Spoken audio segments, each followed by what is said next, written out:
ఈరోజు పప్పు చేగడలు తయారు చేసుకోవడానికి 3 గంటల ముందు నానేసుకున్న శనగపప్పు ఇది ముందుగా నానేసాను.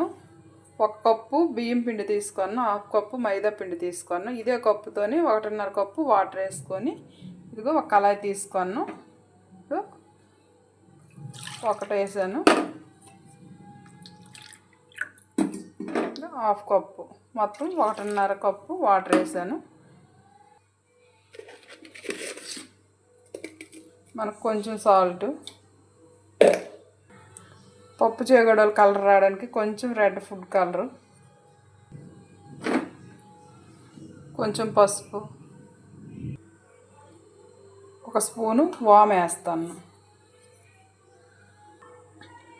కొంచెం ఆయిల్ వేస్తాను, కొంచెం ఆయిల్ 3 స్పూన్ల ఆయిల్ వేసాను. ఇప్పుడు వాటర్ బాగా మరిగాక మనం ఆ పిండి వేసి కలుపుకుందాం. ముందుగా 2 పిండిలు కలిపిద్దాం. బయటనే పొడి పిండి ఉండలు లేకుండా బాగా కలపాలి. ఇప్పుడు వాటర్ బాగా మరుగుతుండగా కొంచెం కొంచెం పిండి వేసుకొని మనం కలుపుకుంటుండాలి. ఇప్పుడు పిండి మొత్తము ఇలా బాగా కలుపుకొని ఇప్పుడు దీన్ని బాగా మనం మసాజ్ చేసేయాలి. బాగా మసాజ్ చేశాక బాగా ఉండలు చుట్టుకోవడం విధానం ఇప్పుడు వీడియోలో చూపిస్తాను.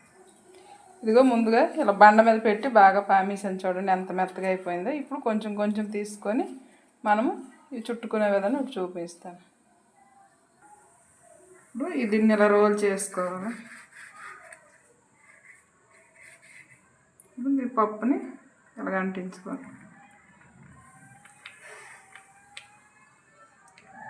మనకి ఎంత చేయడం కావాలంటే అంత చేయగలం.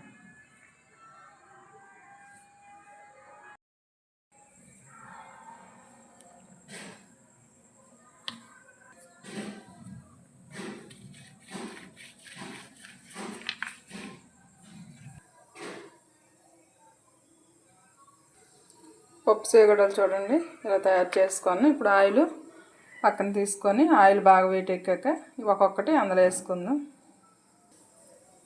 ఆయిల్ బాగా కాగిందో లేదో చిన్న ముద్ద వేసి చూద్దాం. ఆయిల్ బాగా కాగింది. ఇప్పుడు ఒక్కొక్కటి వేసుకుందాం. ఆయిల్లో ఒక్కొక్కటి ఇలాగా వేద్దాం.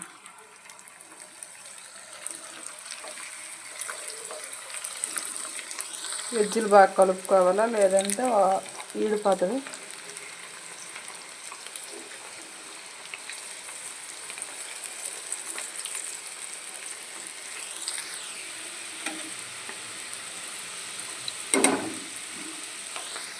అలా కలుపుకుంటూ ఉంచామనుకోండి మనకు ఆ శనగపప్పు అనేది అలా ఉండిపోద్ది. చేయగడాలు కలిపామనుకోండి ఆ పప్పు ఈడిపోద్ది. మన పప్పు చేయగడాలు ఇదిగో ఈ నొరగలంతా పోయినంత వరకు బాగా వేపుకోవాలి. ఈ నొరగలు ఆగాక మనకు బాగా ఇవి ఫ్రై అయ్యేవని మనకు తెలుస్తుంది. చూడండి మొత్తం ఆ బుడగలు పోవాలి. ఇప్పుడు మనకి పర్ఫెక్ట్గా ఏం పని వేరే బౌల్లో తీసుకుందాం.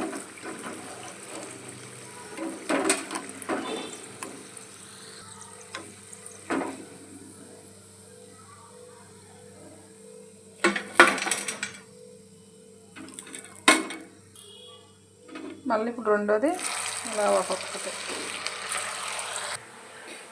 ఈరోజు మనం తయారు చేసుకున్న పప్పు చేగడలు చూడండి ఎంత బాగున్నారు. పప్పు చేగడలు చూడండి ఎంత బాగా రెడీ అయ్యావో. మీకు కానీ నా వీడియో నచ్చితే లైక్ చేయండి, షేర్ చేయండి, సబ్స్క్రైబ్ చేయండి. ఏదైనా డౌట్ అయితే కామెంట్ చేయండి.